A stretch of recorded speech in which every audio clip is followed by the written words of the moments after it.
Morning সবাইকে। কেমন আছো সবাই? আশা করি সবাই খুব ভালো আছো, আর আমি মোটামুটি আছি। তো আজকে সকালটা সত্যি অন্যরকমভাবে শুরু হয়েছে, যেটা আমি সবসময় করতে চাইতাম। অ্যাট লাস্ট সেটা আমি করতে পেরেছি আজকে।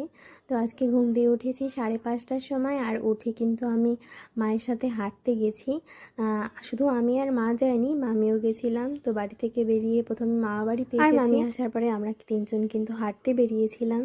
তো সকালটা সত্যিই ভীষণ সুন্দর ছিল। সকাল সবসময়ের জন্যই অনেক সুন্দর হয়, এত স্নিগ্ধ। তারপরে আমার সবথেকে বেশি ভালো লাগে হাওয়াটা, আর হচ্ছে গিয়ে পাখির ডাক। পাখির ডাকগুলো এত মিষ্টি লাগে না, মানে কোনো সাউন্ড থাকে না, তো সেই জন্য পাখির আওয়াজটা আরও সুন্দর শোনা যায়, আরও মিষ্টি শুনতে লাগে।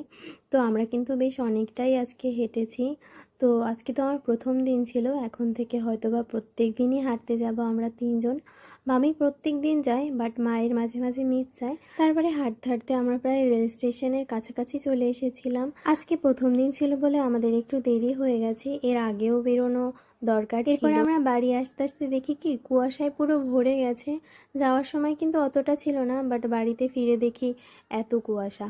তারপরে বাড়িতে ফিরে প্রথমে আমি খেয়ে নিলাম ওষুধ, আর তার অনেকটা সময় পর, প্রায় আধ ঘন্টা পরে আমি খেয়ে নিয়েছি কাঁচা হলুদ আর গরম জল। কাঁচা হলুদটা আমি এখন প্রত্যেক দিন খাই না, 2-3 দিন বাদে বাদে খাই, যেহেতু আমার পিত্ত নেই সেই জন্য এটা প্রত্যেক দিন খাওয়াটা ঠিক না।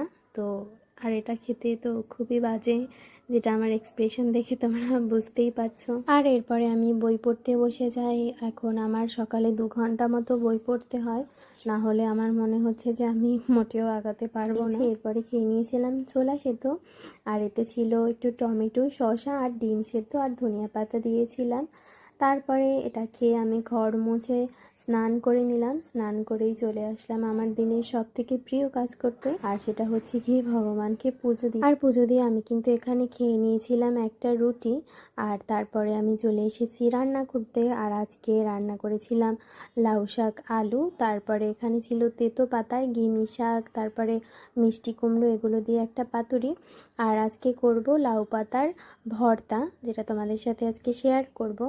আর আমি এখানে মাছ পাতুরি দিয়েছিলাম বেগুন দিয়ে। প্রথমে মাছটা সাজিয়ে দিলাম, এরপর ওই মশলাটায় বেগুনগুলো মাছের মধ্যে দিয়ে কিন্তু বসিয়ে দিলাম। লাউ পাতাটা ওটা আমি হালকা লবণ দিয়ে সেদ্ধ করে নিয়েছি। তোমরা চাইলে এটা ভাতেও দিতে পারো, বাট ভাত আগে হওয়ায় এটা আমি পরে করে নিচ্ছি। আর এতে কিন্তু শুধু একটু সরিষা ফোড়ন আর শুকনো লঙ্কা ফোড়ন দেই, আর এটা দিয়ে পেস্ট করে নিলেই কিন্তু রেডি হয়ে যাবে লাউ পাতার ভর্তা। এটা ছিল আমার আর একটা দিন তোমাদের সাথে। সবাই ভালো